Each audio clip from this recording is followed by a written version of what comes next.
A series of conferences between city council members and representatives of Council District 4. Members of that district say this is a way to have their voices heard while council member Vinny Palermo remains behind bars.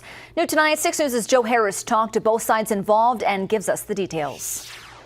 South Omaha community activist Ben Salazar says Monday's Zoom conference with city council members broke the ice for the parties involved. This is a very unique opportunity for both sides, both the city council, and of course the community.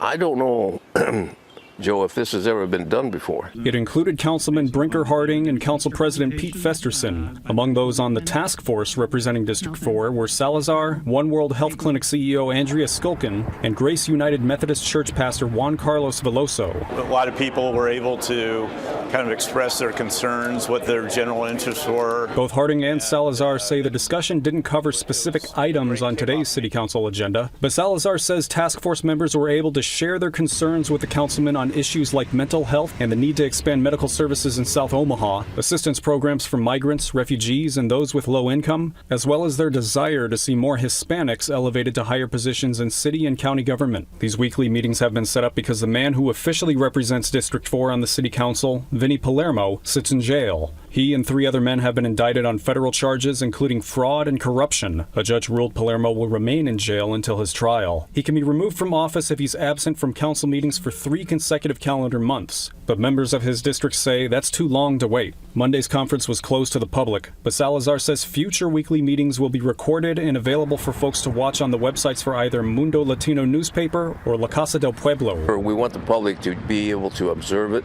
to listen. We won't allow people to call in or chat directly with the members.